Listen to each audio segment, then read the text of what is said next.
झज्जर जिला युवा कांग्रेस की जिला स्तरीय बैठक है। हमारे साथ मौजूद मेरे साथ प्रदेश में उपाध्यक्ष हैं और जोनल के प्रभारी हैं भाई कृष्ण राव जी, उनके साथ प्रदेश में महासचिव और झज्जर जिला के इंचार्ज हैं युवा कांग्रेस के दुष्यंत यादव जी, हमारे मजबूत जिला अध्यक्ष झज्जर युवा कांग्रेस के भाई कुलबीर अहलावत जी, बहादुरगढ़ से हमारे विधानसभा के मजबूत अध्यक्ष सचिन जून जी, झज्जर के विधानसभा अध्यक्ष हमारे भाई राम अवतार जी, सुखविंदर पुनिया जी, विक्रम जी, हमारी सारी टीम, अंकुश दुहन जी और सभी साथी आज यहाँ मौजूद हैं। आज युवा कांग्रेस झज्जर जिले में आज हमने एक मीटिंग का आयोजन हम लोग कर रहे हैं। हरियाणा युवा कांग्रेस ने चंडीगढ़ के अंदर कुछ दिन पहले प्रेस वार्ता करके एक अभियान की शुरुआत करी है। उसी अभियान के माध्यम से आज हम झज्जर में पहुंचे हैं। युवा जोड़ो हरियाणा जोड़ो अभियान हरियाणा युवा कांग्रेस ने पूरे हरियाणा में चलाया हुआ है। जिला में जाकर, अलग अलग जिलों में जाकर नौजवानों की आवाज़ को बुलंद करने का काम युवा कांग्रेस कर रही है। हम लोगों ने 7 ऐसे मुद्दे, हरियाणा के नौजवानों से जुड़े हुए 7 मुद्दे युवा कांग्रेस ने चिन्हित करे हैं। इन 7 मुद्दों पर हरियाणा के नौजवानों को जोड़ने के लक्ष्य से हम लोग जिला स्तरीय बैठकें कर रहे हैं, नौजवानों से मिल रहे हैं, नौजवानों के बीच में अपनी बात रख रहे हैं, जिसमें कि सबसे पहला मुद्दा सरकारी भर्तियों को लेकर रहेगा।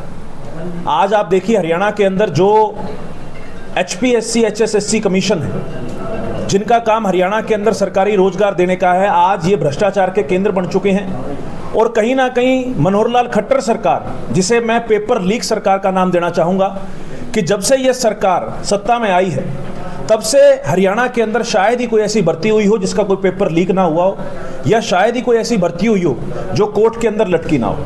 तो पहला हमारा मुद्दा सरकारी भर्तियों को लेकर रहेगा। दूसरा हमारा मुद्दा अग्निवीर भर्ती योजना को लेकर रहेगा। जिस प्रकार से केंद्र सरकार सेना भर्ती की एक पॉलिसी लेके आई, जिसमें जो भी सैनिक सेना में भर्ती होगा उसको 4 साल के बाद ये सरकार वापस घर भेजने का काम कर रही है, उसको देखकर कहीं ना कहीं हरियाणा का नौजवान, क्योंकि हरियाणा जो है हमेशा सेना में जाना अपने लिए हरियाणा का नौजवान गर्व की बात समझता है, तो कहीं ना कहीं जो हरियाणा के नौजवान का सेना में जाने का सपना था वो भी ये सरकार चकनाचूर कर रही है। दूसरा हमारा मुद्दा अग्निवीर भर्ती योजना का रहेगा। तीसरा हमारा मुद्दा नशे को लेकर रहेगा। आज आप देखिए हरियाणा के जो कोर जिले हैं, जो सेंटर जिले हैं, जिनको हम कोर हरियाणा कह देते हैं, रोहतक है, झज्जर है, सोनीपत है, पानीपत है, जींद है, आज इन जिलों के अंदर भी नशा जो है वो कहीं ना कहीं नौजवानों के अंदर अपनी पकड़ बना चुका है। हम सुनते थे कहीं ना कहीं पंजाब के बॉर्डर जिलों में, सिरसा में, अंबाला में, कि नशा उन जिलों में ज़्यादा था, लेकिन आज हालात ऐसे हैं कि बेरोजगारी की वजह से आज हरियाणा का नौजवान हताश है, निराश है, मजबूरन आज वो नशों के अंदर जो है वो जा रहा है। तो हमारा तीसरा मुद्दा नशे को लेकर रहेगा। चौथा हमारा मुद्दा, आज आप देखिए हरियाणा से लगातार नौजवान विदेशों में पलायन कर रहे हैं, चाहे वो कनाडा, ऑस्ट्रेलिया, अमेरिका जाने की बात हो कानूनी तरीके से, और चाहे वो गैर कानूनी तरीके से जाने की बात हो। आप देखिए लगातार आज रात को कई बार हम देखते हैं कि लोग पटाखे और रॉकेट छोड़ते हैं, वो कोई दिवाली नहीं मनाई जाती। जब हरियाणा का कोई नौजवान मैक्सिको के माध्यम से कनाडा, अमेरिका के अंदर जो है पहुंच जाता है, तो वहाँ लोग जो है यहाँ खुशियाँ मनाते हैं। ऐसे हालात हरियाणा के अंदर हो गए हैं। हरियाणा का नौजवान कहीं ना कहीं विदेशों के अंदर पलायन कर रहा है। तो चौथा हमारा मुद्दा विदेश पलायन को है। पांचवा हमारा मुद्दा हरियाणा का शिक्षा स्तर जो गिरता जा रहा है। स्कूलों और कॉलेजों के अंदर लगातार जो शिक्षा का स्तर गिर रहा है। आप देखिए आज सरकारी स्कूलों के क्या हालात है। सरकारी स्कूलों के अध्यापकों को, मास्टर मास्टरनियों को पढ़ाने का काम आज हरियाणा के स्कूलों में नहीं हो रहा है। आज उनका काम हरियाणा के स्कूलों के अंदर परिवार पहचान पत्र, फैमिली आईडी, प्रॉपर्टी आईडी ठीक करने के काम पे मास्टर मास्टरनियों को लगाया गया है। तो जो प्राइमरी एजुकेशन हरियाणा के स्कूल्स में मिलनी चाहिए, जो मिडिल स्कूल्स में एजुकेशन मिलनी चाहिए, वो शिक्षा का स्तर निरंतर हरियाणा के अंदर गिरता जा रहा है। तो पांचवा हमारा मुद्दा शिक्षा को लेकर रहेगा। छठा हमारा मुद्दा खेलों को लेकर रहेगा। जिस प्रकार से आपने देखा कि अभी हाल ही में एशियन गेम्स में हरियाणा के कितने नौजवानों ने गोल्ड मेडल, सिल्वर मेडल, और इस प्रकार से पिछले भी कई गेम्स के अंदर हरियाणा के नौजवान हमेशा खेलों के अंदर जो है अपना लोहा मनवाते रहे हैं। लेकिन हरियाणा के जो नौजवान जो पूरे देश में हरियाणा का नाम रोशन करते हैं, पूरे विश्व पटल पर देश का नाम रोशन करते हैं, उनके लिए सरकार के पास कोई ऐसी पॉलिसी नहीं है। जो कांग्रेस राज में, भूपेंद्र सिंह हुड्डा जी के राज में 2014 से पहले पदक लाओ पद पाओ की नीति जो सरकार लेके आई थी, उस नीति को भी सरकार ने खत्म कर दिया। तो कहीं ना कहीं खेलों के अंदर भी जो है नौजवानों को अपना भविष्य सुरक्षित नहीं लग रहा। तो छठा हमारा मुद्दा खेलों को लेकर रहेगा। और सातवां हमारा मुद्दा प्रदेश के अंदर जो ओवरऑल बेरोजगारी है। सरकारी रोजगार की तो हमने बात करी कि किस प्रकार से सरकारी रोजगार भ्रष्टाचार और पेपर लीक की भेंट चढ़ रहा है, लेकिन कहीं ना कहीं सरकार प्राइवेट निवेश लाने में भी इस प्रदेश के अंदर विफल रही है। जिस प्रकार से आपने कल भी देखा, कल शाम को हाईकोर्ट का एक फैसला आया। हाईकोर्ट ने यह कहा कि जो 75% का बिल यह सरकार लेकर आई थी, उस बिल को असंवैधानिक करार देकर सरकार ने खारिज कर दिया। मैं सवाल पूछना चाहता हूं मनोहर लाल खट्टर जी से और दुष्यंत चौटाला जी से। 2019 में आपकी सरकार बनी, आपने मिनिमम कॉमन प्रोग्राम एक जारी किया।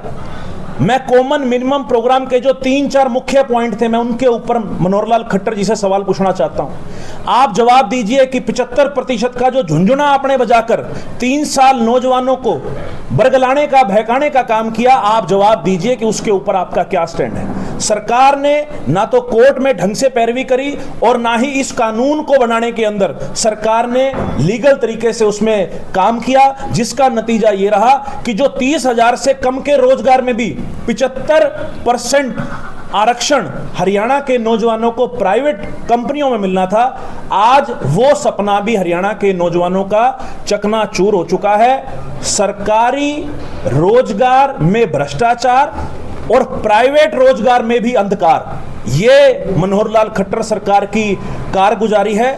तो हरियाणा युवा कांग्रेस ने ये फैसला लिया है कि इन 7 मुद्दों पर हम हरियाणा के अलग अलग जिलों में जाएंगे, हरियाणा के नौजवानों से बातचीत करेंगे, उनके बीच में चर्चा करेंगे, और जो इन मुद्दों पर अलग अलग तरीके से आवाज पूरे प्रदेश में उठ रही थी, शायद खट्टर सरकार को आवाज सुनाई नहीं दे रही। इसलिए हम लोगों ने यह फैसला किया है कि इन 7 मुद्दों पर हरियाणा के नौजवानों की आवाज को लामबंद तरीके से प्रदेश सरकार के समक्ष उठाने के लक्ष्य से हम काम करेंगे। आज हमारी पदाधिकारी और हमारी टीम के साथियों के साथ यहां बैठक है। इसके ऊपर पूरे प्रदेश के अंदर बड़े आक्रोश आयोजन, बड़ी मोटरसाइकिल रैलियां, बड़े पैदल मार्च हर जिले में निकाले जाएंगे। हमारा जो इस कैंपेन का पहला फेज है, उसके माध्यम से आज हम झज्जर जिले के अंदर जिला कार्यकारिणी बैठक में यहां पहुंचे हैं। कुछ सवाल मैं पूछना चाहूंगा, जिस प्रकार से लगातार आप लोगों के जिला स्तर पर बैठकें हो रही हैं, इन बैठकों के अंदर आप जनता के लिए काम कर रहे हैं। कोई भी पार्टी है जनता के लिए मैनिफेस्टो तैयार करती है, जनता क्यों शामिल नहीं है, आम आदमी क्यों शामिल नहीं है आपकी इन बैठकों के अंदर, उनसे क्यों नहीं राय ली जा रही? ये जनता ही है। आप देखिए, अपने कैमरे पीछे घुमा के देखिए, ये नौजवान साथी जो पहुंचे हैं, ये कहीं ना कहीं इस सरकार से हताश है। कई ऐसे साथी हैं जिनके पास रोजगार नहीं है, पढ़े लिखे नौजवान है, ऐसी बात नहीं है। यहाँ आप साथियों को देखिए, बीकॉम, एमकॉम, एमए करे हुए नौजवान है। लेकिन आज हरियाणा के अंदर जिस प्रकार से मैंने बताया कि 2019 में ये सरकार एक सीईटी नाम का झुंझुना लेके आई। सरकार ने कहा कि ग्रुप सी और ग्रुप डी की भर्ती हम सीईटी के माध्यम से करेंगे। मैं सवाल पूछता हूं आपके कैमरे के माध्यम से, प्रदेश के मुख्यमंत्री एक आदमी बता दें पूरे हरियाणा में से, एक नौजवान जिसको सीईटी के माध्यम से हरियाणा के अंदर रोजगार मिला हो। अभी आपने देखा डेंटल सर्जन की भर्ती, किस प्रकार से उसके अंदर भ्रष्टाचार का मामला आया और उसके बाद वो भर्ती कैंसिल करनी पड़ी। किस प्रकार से ये 75% का जो सरकार ढिंढोरा पीट रही थी, दुष्यंत चौटाला को मैं कहूंगा, जो दुष्यंत चौटाला ये ढिंढोरा पीट रहे थे कि हम हरियाणा के नौजवानों को उनका हक दिलवा कर रहेंगे, आज उनका जो वादा था वो केवल कागज पर रह गया। सरकार ने अदालत ने असंवैधानिक करार देकर उसके खारिज कर दिया है। हमारा ये लक्ष्य है, हमारी ये सोच है कि नौजवानों से जुड़े मुद्दे को लोगों के समक्ष लाया जाए। और अभी हमारा ये लगभग 8 से 10 दिन के अंदर हमारा ये पहला फेज पूरा हरियाणा खत्म हो जाएगा, क्योंकि हमारा आज झज्जर के अंदर बैठक है, 2-3 जिले हमारे और पेंडिंग है। उसके बाद पूरे हरियाणा के अंदर बड़े आक्रोश आयोजन इन 7 मुद्दों पर युवा जोड़ो हरियाणा जोड़ो अभियान के माध्यम से हम लोगों के बीच में लेके जाएंगे। युवाओं के लिए सबसे बड़ा जो आज का मुद्दा है वो नशे के लिए आपकी सरकार के, देखिए, मनोहर लाल खट्टर जी ने यमुनानगर के अंदर और मेरा अंदाजा है कि करनाल के अंदर नशों के लिए एक साइकिल रैली चलाई, साइकिल उन्होंने रैली का आयोजन किया। मैं प्रदेश के मुख्यमंत्री से पूछना चाहूंगा, प्रदेश के मुख्यमंत्री को ऐसा लगता है कि साइकिल चलाने से, 2 दिन साइकिल रैली करने से क्या प्रदेश के अंदर नशा खत्म हो जाएगा? अरे प्रदेश के मुख्यमंत्री का काम तो डंडे चलाने का है, साइकिल चलाने का काम तो एनजीओज का होता है। आज प्रदेश के मुख्यमंत्री के पास क्या इतनी ताकत नहीं है कि वो कुछ गिने चुने जो नशा के तस्कर हैं उनको पकड़कर अंदर कर सके? ये लॉ एंड ऑर्डर का काम है। कांग्रेस राज में लोग इस बात के साक्षी हैं कि जब चौटाला साहब की सरकार गई, भूपेंद्र सिंह हुड्डा जी जब मुख्यमंत्री बने, तो लॉ एंड ऑर्डर के क्या हालात हरियाणा के अंदर थे उसको सुधारने का काम सख्ताई से भूपेंद्र सिंह हुड्डा जी ने करा। तो मेरा यह मानना है कि सरकार में बैठे लोग, पुलिस प्रशासन का काम है डंडा चलाने का। जो लोग हमारी नस्लों को खराब करने का काम कर रहे हैं उनके खिलाफ कार्रवाई करने का। ये जो दिखावटी काम मनोहर लाल खट्टर जी पूरे हरियाणा के अंदर कर रहे हैं, उससे ना नशा खत्म होगा और ना ही हमारी नस्ल बचेगी। सर, जिस तरह से यूथ है वो अहम भूमिका निभाती है हर चुनाव में, लेकिन जब चुनाव आते हैं यूथ की जगह कहीं युवराजों को टिकट दे दिए जाते हैं। चाहे बात महम से उठी हो, बलराम दांगी को आगे ले आए। अगर देरी से भी चर्चाएं चल रही हैं कि कहीं ना कहीं डॉक्टर रघुवीर कादियान की पुत्रवधू आ सकती हैं। यूथ कहाँ जाएगा अगर इस तरह से कांग्रेस परिवारवाद को आगे लेके आएगी? तो यूथ में आप लंबे समय तक कार्य करते हैं, जब टिकट का टाइम आता है, काम का टाइम आता है, तो न होता है। देखिए, पहले तो मैं आपकी बात का सम्मान करता हूं कि आपने हमारी भावनाओं को भी जो है मीडिया के माध्यम से रखा। ये जितने भी नौजवान साथी हैं सबकी आकांक्षाएं हैं, हर व्यक्ति राजनीति में आगे बढ़ना चाहता है। अगर मैं 2019 के चुनाव की बात करूं तो मैं आपके सामने 2 विधायकों का जिक्र करूंगा, 2 क्या मैं 3 विधायकों का जिक्र करूंगा। चाहे वो शीशपाल केरवाड़ा काड़ावाड़ी से बात हो, यूथ कांग्रेस का प्रोडक्ट है, चाहे वो चिरंजीव राव की बात हो जो यूथ कांग्रेस के अध्यक्ष रहे हैं, और चाहे वो अमित सिंह की बात हो जो डबवाड़ी से विधायक हैं, वो भी यूथ कांग्रेस के रहे हैं, और एक हमारे साथी विनीत कंबोज जिनको भी यूथ कांग्रेस ने टिकट दी थी।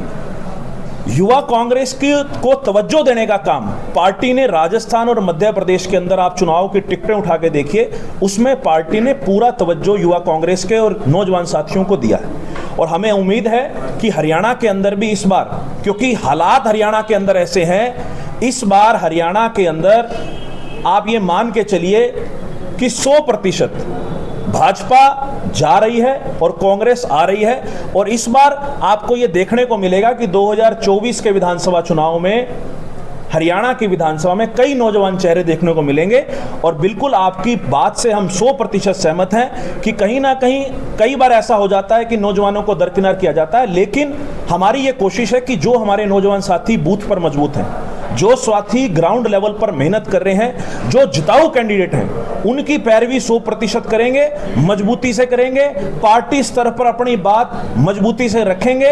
हमारे प्रदेश का कुशल नेतृत्व आदरणीय हमारे प्रभारी दीपक बाबरिया जी, भूपेंद्र सिंह हुड्डा जी, उदय भान जी, दीपेंद्र सिंह हुड्डा जी, उनसे भी हमारी लगातार इस बारे में बात होती है। और उनका भी इस बार जो है मन है कि कहीं ना कहीं नौजवानों को बढ़ाया जाए। जो नौजवान काफी लंबे समय से पार्टी के अंदर संघर्ष कर रहे हैं, उन्हें आगे लाकर विधानसभा में पहुंचाने का काम इस बार कांग्रेस पार्टी करेगी। सर, आप थोड़ा भटक गए, मैं पूछ रहा हूँ कि अगर इस तरह से होता है तो यूथ नाराज होगा या फिर ऐसे ही चलेगा? ऐसा होगा ही नहीं। आपका तो जो क्वेश्चन है मैं उससे वो नहीं हूँ। 100% इस बार हरियाणा के अंदर हरियाणा युवा कांग्रेस के जो सक्रिय नौजवान साथी हैं उनको मौका दिया जाएगा, उनको आगे बढ़ाने का काम करेंगे। जरूरी नहीं है हर व्यक्ति को विधानसभा की टिकट दी जाए। आज जरूरत यह है कि हरियाणा के अंदर जो हालात हैं उनको कैसे सुधारा जाए। हरियाणा के अंदर झूठे लोग सत्ता के अंदर विराजमान हैं उनको कैसे बाहर किया जाए। लेकिन हमारे जो विधानसभा स्तर के साथी हैं उनको विधानसभा की टिकट भी दी जाएगी। कई साथी ऐसे हैं जो निगम के अंदर मेयर की चुनाव की तैयारी कर रहे हैं, कई साथी ऐसे हैं जो पार्षद की तैयारी कर रहे हैं, और अभी हमारा संगठन निर्माण भी हो रहा है। तो संगठन के अंदर भी पुराने साथी जो युवा कांग्रेस के काफी लंबे समय से जो इनके पास कोई जिम्मेवारी नहीं है, उन साथियों को भी जगह दी जाएगी। लेकिन पूर्णतः मुझे विश्वास है कि कांग्रेस पार्टी और कुशल नेतृत्व हमारा 100% इस बार नौजवानों को जगह देगी। जिस प्रकार से 75% नौकरियों के अंदर युवाओं को लगाने की बात है, हरियाणा में 75% हरियाणा के ही हैं। इसी तरीके से युवाओं के लिए क्या आने वाले समय में क्या 30% तक होना चाहिए विधानसभा टिकट के लिए? देखिए, परसेंटेज का मैं आपके सामने क्या पता 30 से भी ज़्यादा हो। आपने तो 30 की बात करी, क्या पता 40 भी हो। बात परसेंटेज की नहीं है, बात यह है कि जो काबिल नौजवान हैं, जो नौजवान ग्राउंड लेवल पर मेहनत कर रहे हैं, जो बूथ के ऊपर मजबूत हैं, उन नौजवानों को जरूर हम भी पैरवी करेंगे। और पार्टी का नेतृत्व भी चाहता है कि नए नौजवान लड़के विधानसभा में आए, क्योंकि गौरतलब है कि आज हरियाणा और देश की पॉपुलेशन का अगर मैं हिस्सा देखूं तो काफ़ी एक मेजर हिस्सा जो है वो नौजवानों का है। और नौजवान चाहता है कि विधानसभा या लोकसभा के अंदर उसकी बात रखने वाला कोई नौजवान साथी हो जो उसकी भावनाओं की कदर करे, जो उसकी भावनाओं को समझे।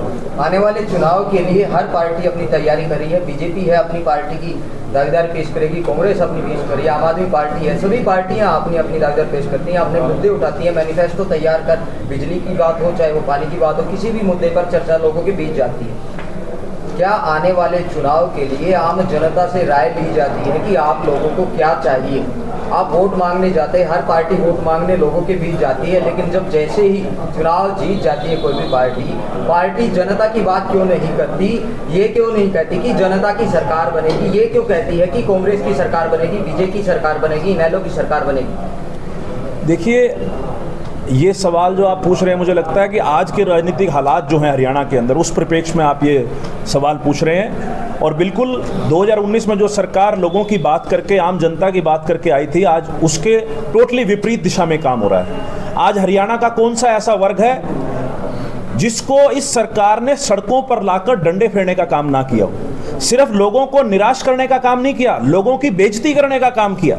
आप देखिए, कर्मचारी थे तो पंचकुला बुलाकर डंडे फेरे, आप देखिए सरपंच थे तो पंचकुला बुलाकर डंडे फेरे, आप देखिए कि आंगनबाड़ी वर्करों का क्या हाल किया, आप देखिए हरियाणा के नौजवान जब रोजगार की मांग करते हैं, जब सीईटी के मुद्दे पर प्रदर्शन करते हैं तो उन पर मुकदमे दर्ज किए जाते हैं। आज हरियाणा के अंदर जो हालात हैं, ये मैं हर जिले में जाकर कहता हूं, हरियाणा के अंदर जो आज हालात हैं, ये बात मैं दावे के साथ लिख के कह सकता हूं कि 2024 के विधानसभा चुनाव में भाजपा 10 का आंकड़ा भी नहीं छू पाएगी।